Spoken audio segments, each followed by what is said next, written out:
মানিকের 3 নাম্বার বউ নাকি চলে গেছে, এটা আমি কালকে শুনেছি, কনফার্ম হয়েছি, ফাইনালি সে চলে গেছে।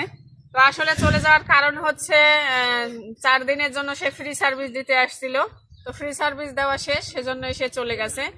আর চলে যাবেই না বা কেন, সে তার রানিং হাজবেন্ডকে বলছে যে আমি আমার মামার বাড়িতে খালার বাড়িতে বেড়াতে যাচ্ছি, এরকম একটা কমিটমেন্ট করে আসছে। তারপরে হচ্ছে নিজের ফ্যামিলিতেও এরকম একটা কমিটমেন্ট করে আসছে যে সে মামার বাড়ি অথবা খালার বাড়িতে বেড়াতে যাচ্ছে। তো যাই হোক, 4 দিনের সফর কিন্তু তার শেষ, আর সেজন্য সে কিন্তু আবার তার বাড়িতে ব্যাক করছে। হ্যাঁ, তো এখানে আরেকটা কথা আছে, যাওয়ার সময় নাকি বলছিল যে আয়ানকেও নিয়ে যাবে, ঠিক আছে। তো এখানে একটু মাথায় ভাইবে দেখেন যে এটা আবার বলার কারণ আছে যে আমি একজনের ওর মানে রিলেটিভ একজনের কাছ থেকে শুনলাম যে বলতেছে আপু ও খুবই খুবই মানে চালাক চতুর ধান্দাবাজ, মানে অভিনয়ে সেরা, খুব ও অ্যাক্টিং জানে, ঠিক আছে। তো এইটা বলে মানে মানিকের ফ্যামিলিতে বোঝাইছে যে হচ্ছে ও আসলে রিয়েল। বলতেছে আয়ানকে আমি নিয়ে যাই। আয়ান কি কেন তুই নিয়ে যাবি রে ভাই? তোর যে রানিং, তোর ইয়াং, তোর হচ্ছে কি ইয়া 2 বাচ্চার বাপ, ইয়াং সুন্দর হ্যান্ডসাম নতুন জামাই যে বিয়ে করলি, হাঙ্গা বইলি। হ্যাঁ, তো জামাইরে বাদ দিয়ে তুই একা গেলি কেন? বিয়ে করে জামাইরে নিয়ে যাবে না? তারে জামাইরে নিয়ে যাইতি। আর বিয়ে করার 7 দিনের মাথায় কেন তোর আবার বাড়ি যাইতে হবে?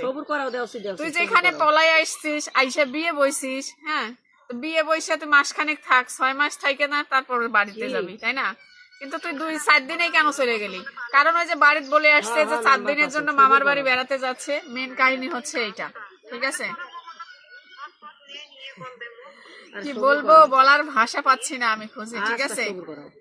তো যাই হোক, আমাকে আরো ওই যে 3rd ক্লাস বেয়াদব নেশাখোর আমাকে বলতেছে যে হচ্ছে হালাল, মানে হালাল সবকিছুই ভালো, আমি আসলেও আসতে পারি, না আসলেও আসতে পারি, আমি যেগুলা কাজ করি সেগুলা হচ্ছে হারাম, সে যেগুলা করে সেগুলা হচ্ছে হারাম।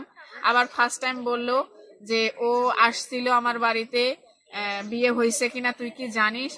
মানে একবার এক এক কথা, একবার আবার ওরাই ফোন দিয়ে আমাকে কনফার্ম করে বিয়ে হয়ে গেছে, ও আমার হাজবেন্ড, ও আমার বউ, আবার ভিডিও টিডিও পাঠাইছে। মানে আবার মনে হচ্ছে ফান্দে পড়ে যাইবো, এই জন্য এখন আবার বলতেছে যে হচ্ছে তুই বিয়ে হয়েছে তুই কি জানিস?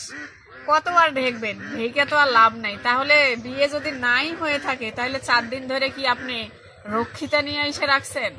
রক্ষিতা মানে এটা আপনি বলতে পারেন যে বিথি আমার খুবই প্রয়োজন ছিল, আমি আর পারতেছিলাম না, তো সেজন্য আমি 4 দিনের জন্য একটা মেয়েকে নিয়ে আসছিলাম,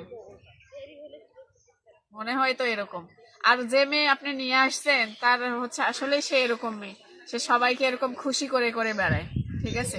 আপনি যা যা কাদা আমার গায়ে ছুড়ছেন, আল্লাহর রহমতে ওই কাদাগুলো আস্তে আস্তে প্রত্যেকটা ফোঁটা প্রত্যেকটা ছিটে আপনার শরীরে যাচ্ছে।